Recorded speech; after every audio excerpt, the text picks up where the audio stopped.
Welcome to the True Elegance podcast. I'm your host, Dr. Bumia Kikube, also known as Dr. B. Through solo episodes and guest sessions, we delve into the timeless qualities of style, grace, and sophistication, and uncover what makes you truly elegant. So, sit back, relax, and let's get started on this empowering journey of becoming truly elegant. Hello, Elegant Tribe, and welcome to another episode of the True Elegance podcast. So today I have with me Natalie Fayman, whose passion is helping exhausted, stressed out women create healthy, confident, and energized lives so they can look and feel like who they were truly meant to be. Whether it's with weight loss, stress resilience, self-esteem, or career burnout, she teaches us proven real-world techniques to build a more fulfilling life, starting not tomorrow, but today. So welcome with me, Natalie, on the True Elegance podcast. Thank you. Thank you, Dr. B. It's great to be here. Thank you so much for having me. Awesome. And as I was reading your bio, I could just check off so many things we as women struggle with. Which stress is one of them, and then burnout. I remember my most recent episode, we talked about burnout, even when you're doing what you really love, like that could actually happen as well. And then, some folks have been through maybe some form of trauma that has kind of affected their self-esteem and everything. So I'm glad you've been through some of those journeys and you've figured out the magic wand we need.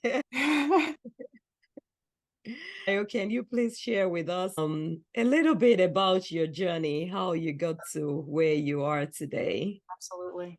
So I started my career as a veterinarian I graduated from school in 1991. Had never really wanted to do anything other than to be a vet ever since I was a little kid. And it's a very intense training period. I went straight into ER and critical care right out of vet school, and I stayed there for 24 years. And for those who don't maybe know what that means, that is working nights, weekends, and holidays. My shifts started at 15 hours and sometimes got to be as long as 20, 24. So I was sleeping an average of 3 hours a night. Wow. And add on top of that the commute back and forth to work. So I was extremely sleep deprived for a good 24 years of my life. Now add to that all the stress of working in an ER, having to be constantly multitasking, having to be in 5 places at once all the time, trying to make everything okay for everybody. I eventually got to a point where I was so fried and so burnt out. I literally felt like my body was breaking down. I felt like I was headed for an early grave. I was having a hard time keeping my car in a straight line on the road because I was so sleep deprived. I actually fell asleep standing up talking to somebody in broad daylight one day. And I think that's when I realized I'm going to die if I keep doing this. So I transitioned into daytime practice, which was a lot easier on me physically and mentally, but still very demanding, very exhausting. And as I get older now, I'm feeling my knees are starting to go, my eyesight's going to go eventually. So I kind of came to this crisis point, as I think a lot of us do, like, what am I going to be when I grow up? If I can't do this for the rest of my life, what am I going to do? Because this is how I have defined my entire identity. I am this person who goes to work every day and is the superhero that swoops in and saves everybody and doesn't need to sleep, doesn't need a rest, doesn't need to eat properly, doesn't need to take care of myself. I can do it all and I have no needs. I'm the superhero. And it was becoming more and more evident that my body had other ideas about that.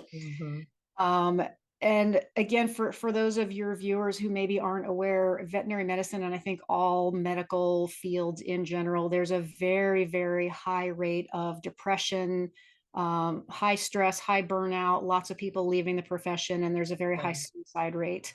And I was getting to the point where I was starting to really understand and feel in my body, like I really understand why. Because the thought of continuing to do what I had been doing for another 20 years just made me want to cry and made me want to run away and hide. Oh, no. So as like a parallel journey, a lot of my stress management was soothing myself with food, and combine that with a lot of stress and sleep deprivation, eating really junky food all the time.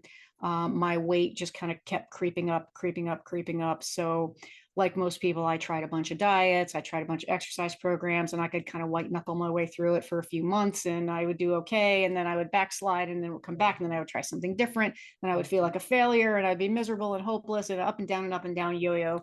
Yeah. So that was a roller coaster I did not enjoy. I like roller coasters, but I didn't like that one. Not that one. No. So just like completely by accident one day, I think I was at the lowest point of depression and self-loathing. And I was scrolling Facebook, and I just happened to come across a video that was like a live by a life coach who was running a weight loss program. Okay. And she really caught my attention because it was a new approach to weight loss. There was nothing that was off limits. There was no calorie allotments. There was no good foods and bad foods. It was all completely about mindset. Hmm. And it explained to me perfectly why diets never work, because the Mhm. diet, it tells you what you can eat, what you can't eat. It gives you the number of calories you have to stay in, but it doesn't address what drives us to eat in the first place, which is the Right. loneliness, the self-loathing, the Mm. stress, the depression, the misery, the unhappiness, all of the emotional reasons why we want to dive into a pint of ice cream at night after dinner. Yeah. So I joined her group, and the more I did this work, the more I kind of peeled back the layers of what was going on with myself emotionally. And I started, not only did I start learning better techniques to manage my emotions, Mhm. but I noticed, I'm becoming a lot calmer. I'm becoming a lot happier in general. My future doesn't want to make me burst into tears. All my relationships are getting better. I'm just feeling better and better about myself and about everybody around me. And the weight loss just kind of happened all by itself because I didn't have all these miserable, tense, hurtful emotions that I Mm. was just festering in every night. There wasn't a need to make myself feel better with food anymore. So the weight loss kind of progressed along with this internal transformation, Okay. and it just kind of hit me like eureka, this is amazing. I Right. have transformed my entire life, and I can't imagine what a better way to spend the rest of my life than bring this kind of transformation to other people who are struggling, who are hurting like I was. And so when COVID came around and shut down everything that I like to do with my off time, I was like, well, here's a golden opportunity. So I went through coach training. I became a certified coach. Then I found positive intelligence, which completely transformed my life yet again. Wow. And now here I am trying to spread the gospel Mhm. of positive transformation and mindset shift to as many people as will listen to me. Wow, wow, wow. What an amazing journey. Thank And I you. can see the radiance on your face because I could just picture you maybe a couple years back where you were doing the commute, you were standing and almost falling asleep. I'm sure Almost. I it blacked really, out while I was talking to somebody in broad daylight after the wow, shift. wow, that must have been like the height of it. Yes. Yeah. And many times that happens to a lot of people. What do you think is the reason why sometimes we keep going? Like, is it like an identity issue or just the fear of the unknown or what? What are a few things you think contributes to that? I think sometimes it is that we feel that there is an expectation by the people who may be depending on us. We have to keep Mhm. going. But in my case, I wasn't married, and I didn't have any children. And the thing that kept me going beyond the point where my body was sending me very clear signals that it was time to stop was because this is how I defined my identity. I didn't know who I was if I didn't have this, if I wasn't Mhm. this veterinarian that could work these 20-hour shifts and Mhm. juggle, 12 cases at a time, that I didn't know who I was if I wasn't going to be that. And that made me very afraid. Like, what good am I? Because, by this time I'm getting to be a middle-aged woman, again, not attached, don't have kids. this is all I have. What am I going to do with my life? And I think a lot of women, they kind of go through a version of that crisis when things start to change, the kids move away, or maybe retirement's getting closer, or maybe their spouse passes away or leaves, or something happens and there's that transition. And Right. we have defined ourselves in a certain way for so many decades that when the environment changes, we don't know who we are anymore, and that is terrifying. Wow. Yeah, it can be terrifying. And that's why we have to take strategic steps and actions from time to time to discover who we are and love ourselves for who we are, so that with or without all these other attachments of people, things, positions, we can still radiates that elegant confidence, which I like to call what I do, or grace or personality. What are your thoughts about that? Absolutely. And that's always the danger when we define ourselves by something that is outside of us, the way I defined myself as a veterinarian. There is always, as you said, there's always the risk that tomorrow that could all change. I could be in a debilitating car accident and I may never work again. Who am I? What good am I? What good am I doing to my loved ones? Am I a burden? Am I making any kind of a positive contribution to society if I'm not that person anymore? The thing I think when this really came home to roost for me, because I hadn't really kind of gotten to that point of career crisis yet, but I've been a lifelong martial arts student, and that became also a very deeply ingrained part of my identity. Mhm. I was the girl that went to the dojo 5 nights a week and beat up on all the guys, and they Wow. were all scared of me, and it was cool, and this is what makes me cool and interesting. And Uh-huh. it was the source of my self-esteem. It was what made me feel important and interesting, and just it really martial arts has done so much for me. That's a whole other podcast. But in 2008, I tore my ACL, Oh. and so I was off the mat for 6 months, Hmm. and I experienced such a crushing depression because I couldn't go to the dojo and train anymore. Hmm. I was so miserable. I went through that whole crisis, like, who am I? What good am I? And I really had to, of course, and then I turned to eating to make myself feel better. And so, combined with the inactivity, my weight took off again, which was very counterproductive to my self-worth. But what I finally realized after working through that is it's not what I do that makes me who I am. It's not what I do that makes me proud of who I am. It is the things about me that made me good at that Right. makes me who I am. It's my determination, my Right. will to work hard, my Mhm. love of a challenge, my just all my commitment, my consistency, my ability to work at long-term goals. All of these things came together to make me good at martial arts. That's also what helped me to get through veterinary school. That's also what has helped me to do 1,000 other things in my life. Those things are always with me. And Mhm. it doesn't matter if I never practice martial arts again, or if I leave the veterinary profession tomorrow and never go back. I still have all these qualities about me. So that is what makes me who I am, not the things that I do, not the things that are outside of me. Right. Yeah, and that, that brings to mind the fact that it's who you are. So you can actually rechannel this strength to other things, like your focus, your determination doesn't have to stay only for martial arts. Right. It can help you when you're volunteering in a food pantry somewhere. It can help you when you're maybe working with other people. And so one thing that jumps out to me from our conversation so far is that this is an assessment we have to make from time to time and in different aspects of our lives. It's not just a one-time thing trying to figure out who we are, but sitting down and making that assessment from time to time, and channeling those strengths and gifts in a diverse way beyond just doing one thing. Yeah. Because sometimes when you've dedicated so much time, energy, resources. So, for example, being a veterinarian or a doctor or a lawyer, when you think of the number of years you spent getting to that point, sometimes it can be scary to think of losing it altogether. But sometimes life does happen. So, having that open mind at every point in time, I think helps. Yeah. Definitely. Absolutely. Yeah. And again, I think that's one of the pitfalls that we fall into is we attach our worth, at least in our minds, we attach our worth to the result of what we're able to provide in our job, in our relationship.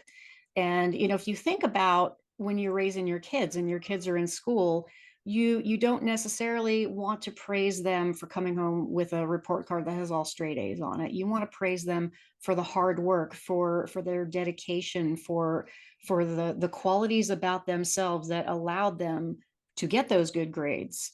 And it's the same thing that we do to ourselves when we can't generate that result that is attached to our self-worth anymore.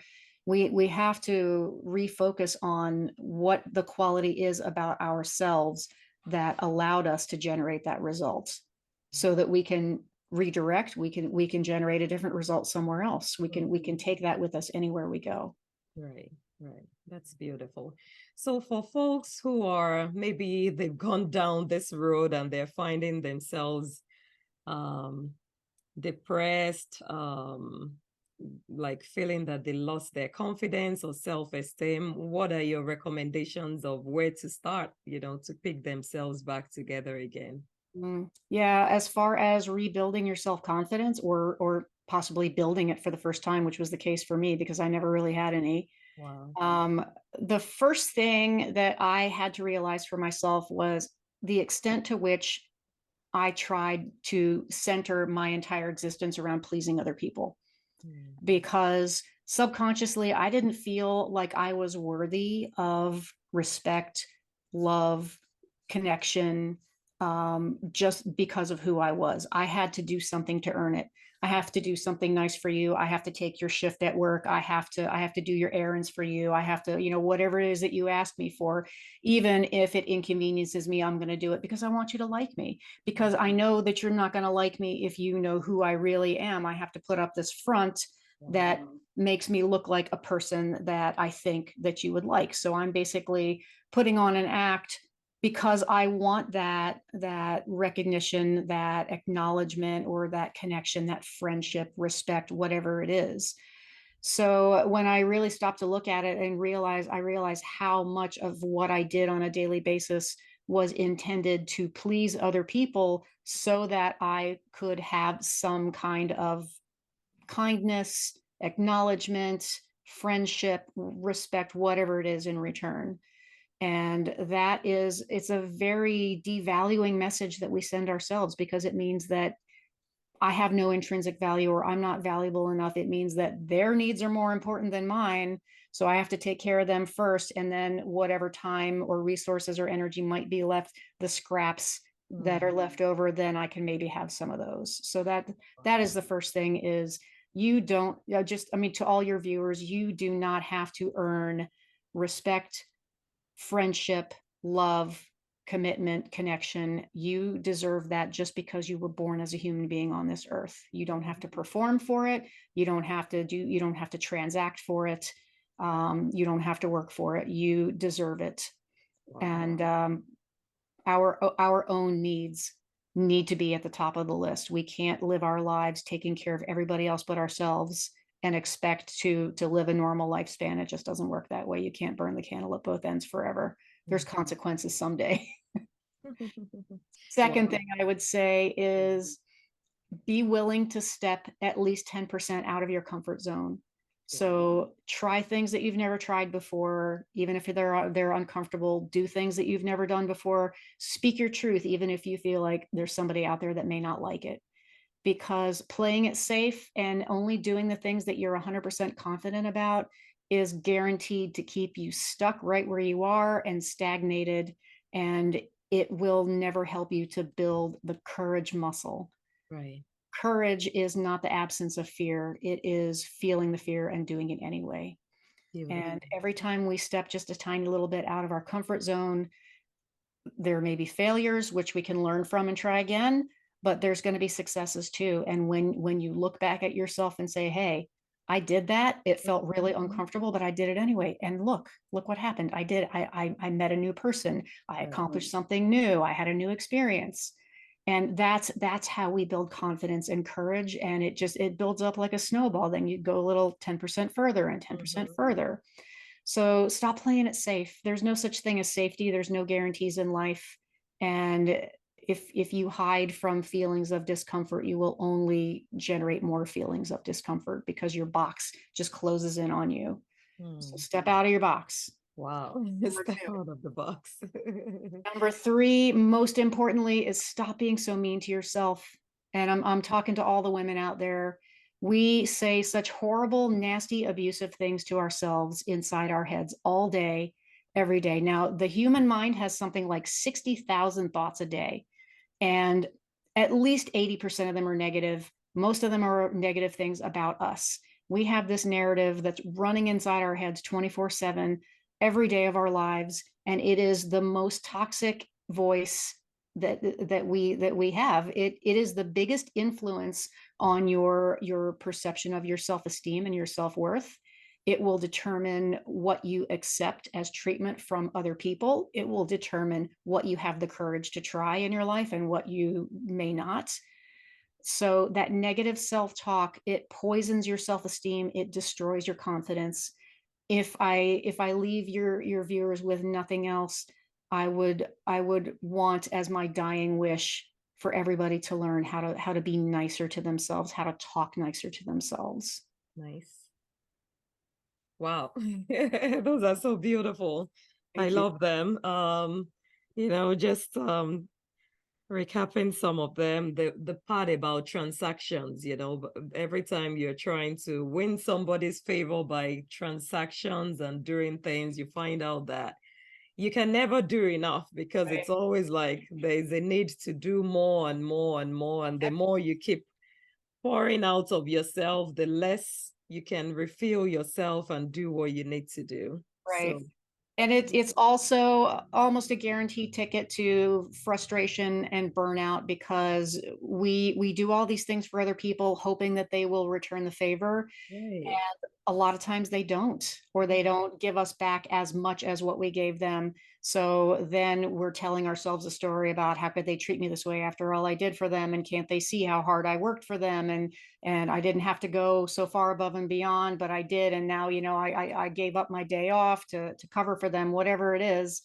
And you're feeling all these feelings of powerlessness and having been taken advantage of, and not realizing that we create this situation for ourselves because those people didn't necessarily even ask us to do all these things for them. We did it Right.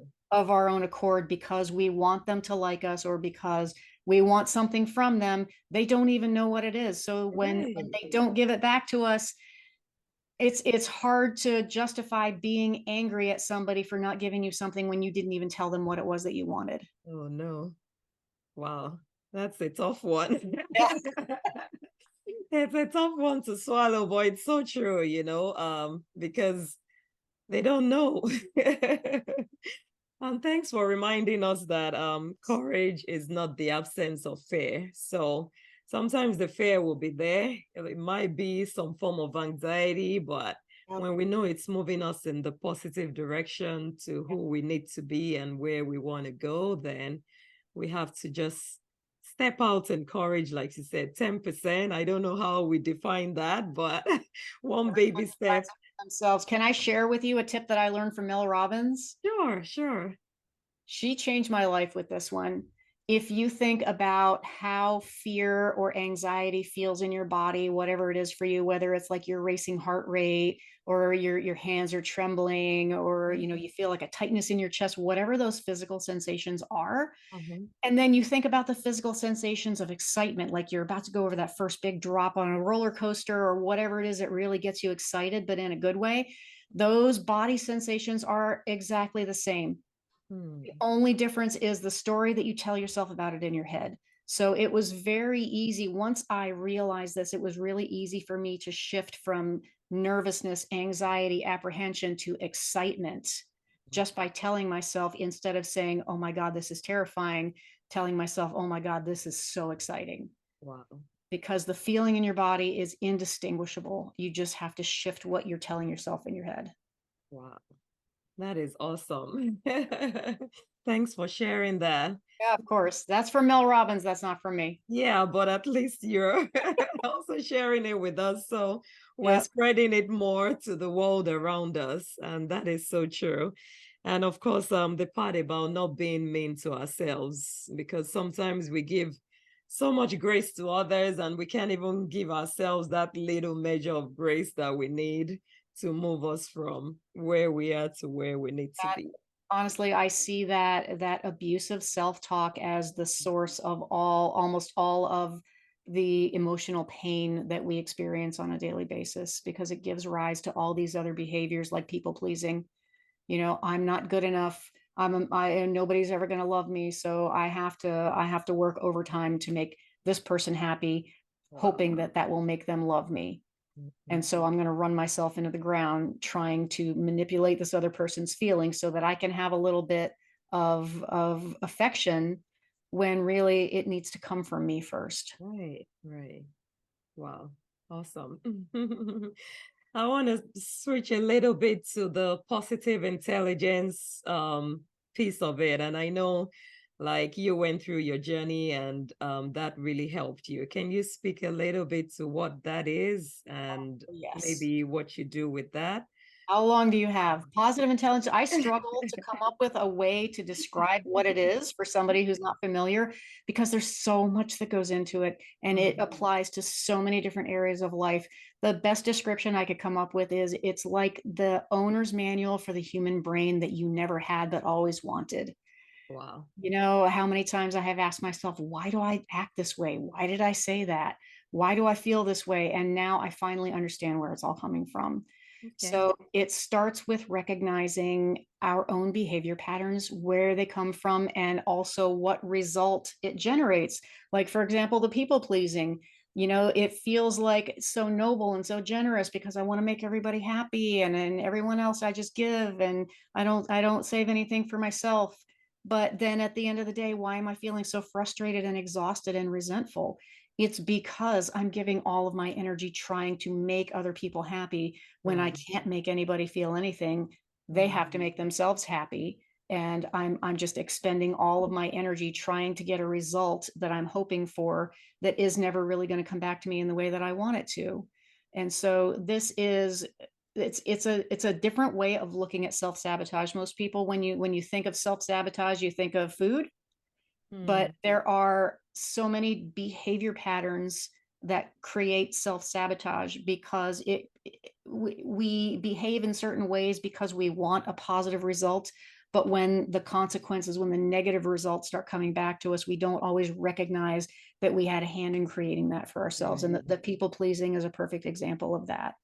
So Wow. recognizing those self-sabotaging behavior patterns, and then the positive intelligence has a whole series of mental focus exercises to teach the skill of what they call self-command, which is being able to shift from that stress reaction, that survival Mhm. part of your brain where all the negative emotions come from, to be able to shift to the part of your brain that is calmer, more focused, actually is the source of our positive emotions, Yeah. like inspiration, creativity, empathy for ourselves and other people, joy, human connection, all of those positive emotions. They all live on the right side of our brain, which strangely enough, and this was interesting when I found out a little bit about the brain science. The left side of our brain is that rational analytical area.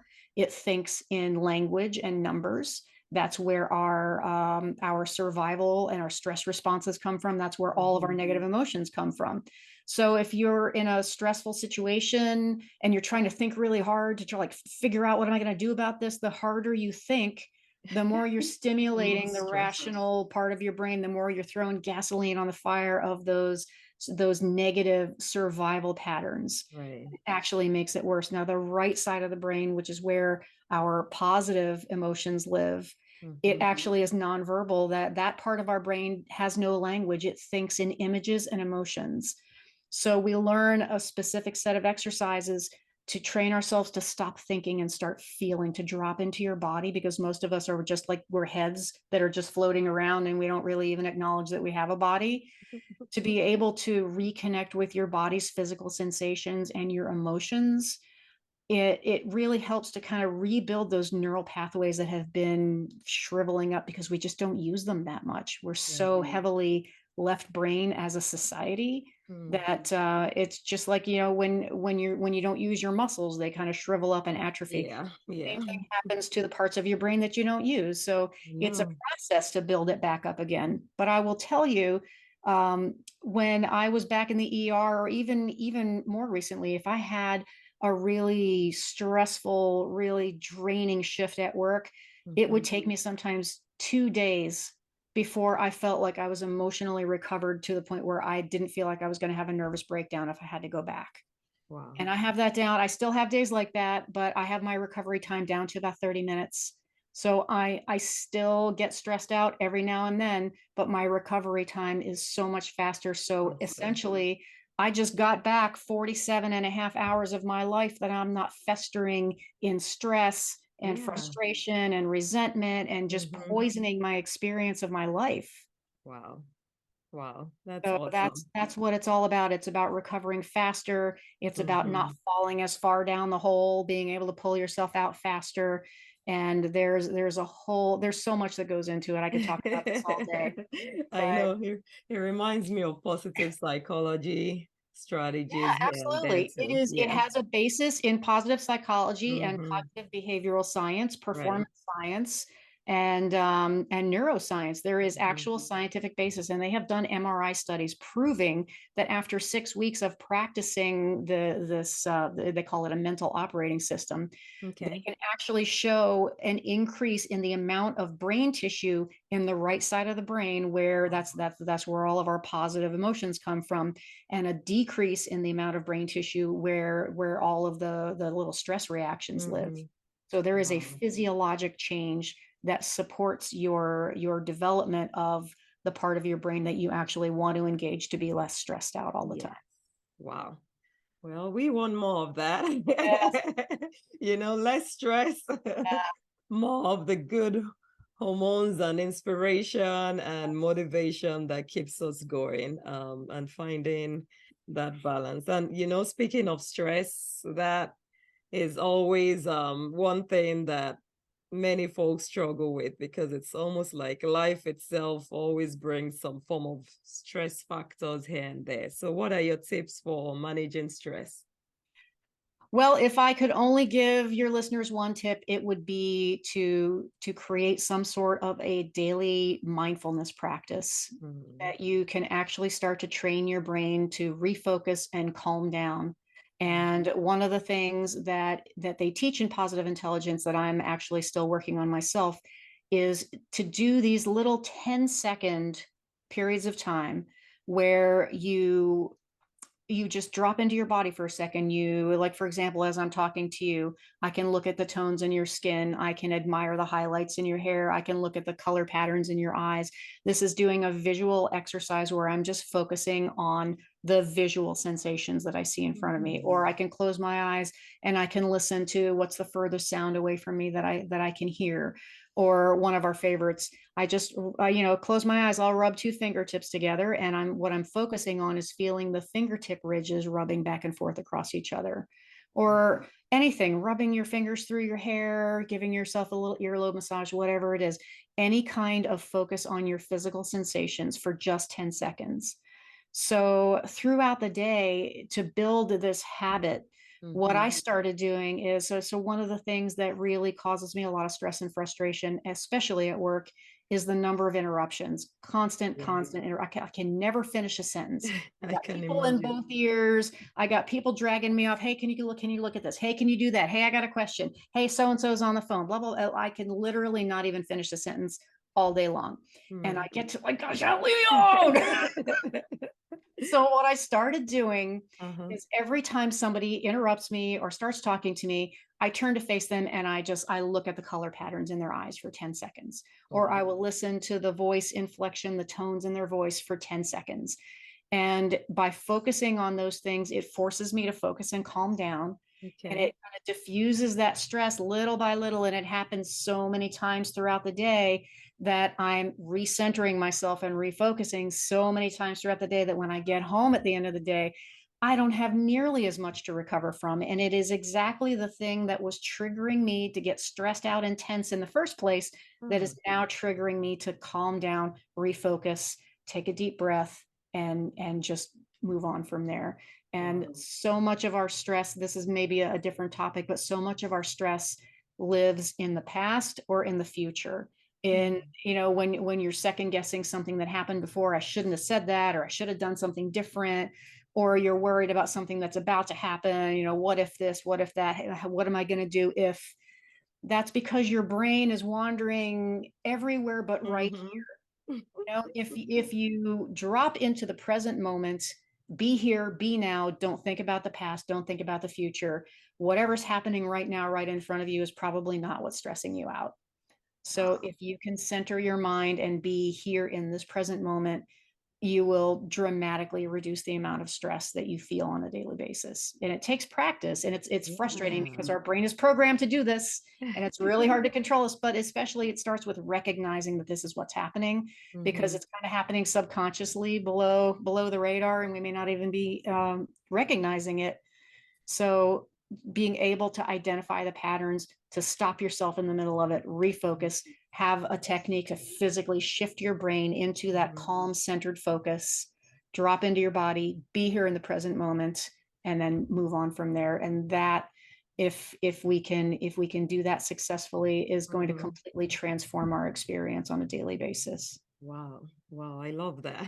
That is so beautiful and awesome. And, as you're speaking, I'm trying to adopt that too and just, practice it right there. And I love it because it doesn't take too long, like 10 seconds to, shift your brain from that going agitated stress Right, mode to right, at least calming down a little bit and not escalating it at right. that point in time. So Yeah, mindfulness, always for the win. And in a world where there's always a tendency to go, go, go, lots of right. distractions, lots of stress inducing things, Yeah.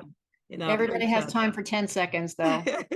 And that's the Yeah. thing. This is the beauty of this technique, is that, we think about, oh, I have a meditation practice. I meditate for 20 minutes every morning. And then you don't think about it for the whole rest of the day. And things start happening and people start throwing stuff at you. And you don't have your quiet little meditation room to retreat Mm, into. yeah. So being able to do this on the fly for just 10 seconds, it is Hmm. the physical act of forcing your brain to shift over and over and over again, just for those 10 seconds. That is what builds those neural pathways that help you to default to the positive side of your brain, because whatever we practice the most becomes the easiest thing for us to do. It becomes the default pattern. That's the way our brain works. Awesome. Awesome. Beautiful. Wow, this has been amazing. Thank you. I know we could go on and on and on, and I can Yes, I just could. imagine. I feel like a Bible thumper here, like just ramming this down everybody's throat, but it has made such a huge transformation for me. It Wow. does take practice. There's no quick fixes, but if Hmm. if you are willing to invest any amount of time and energy into making a better version of yourself, it Right. will pay you back for the rest of Yes. your life. Yes. Yes, for sure. Wow, that's a beautiful place to put a pause on the conversation today. And just think through them and practice all the things that we've talked about. Thank you so much, Thank Natalie, you. for all the beautiful Of things you've course. shared with us today. My pleasure. And before we wrap it up, I just want you to share with our audience what services you offer, how they can follow Sure. you, the unique connection. Absolutely. So my website is nolimitscoachingnow.com. And right on the front page, there is actually brand new, hot off the presses just today. There is a sign up sheet Wow. for a free stress management webinar that I'm going to be giving on December the 6th, which is a Awesome. Wednesday at 11 a.m. Eastern Time. Okay. So I'm going to be going over in a little bit more depth some of these stress management techniques and how to recognize some of these patterns that actually create stress for us when we don't really know that's what's happening. So I would invite all of your listeners to visit my website and sign up for that. They can also sign up for a free 30-minute session with me if there's something they would like to talk through, and if there's any way that I can help them. I love working with people who are willing to work on themselves. Yes. Yes, we have to work on ourselves because there's only so much you can do for others. And it all starts with the mind, like you've talked about today. Yes, Absolutely. that's But, I awesome. give so much credit to people who are willing to take a look at themselves because so many people in this world go to their grave never Mm. once questioning, could I have been a better person? Could I have Wow. treated somebody better? They never Yeah. question what they think. They never question what they do. So when people have the courage to look at themselves and try to Mhm. evolve, those are my people. Yes, yes, yes. Love it. Love it. Takes courage Yeah. and consistency. Awesome. Well, thank you so much, Natalie. It's been You. great having you on the show today. Thank you. Thanks. It Thank was you for, wonderful being here. I hope your audience took something helpful from what yes, we talked about yes. today. I'm sure because I did. Oh, great. My All job here is right. done.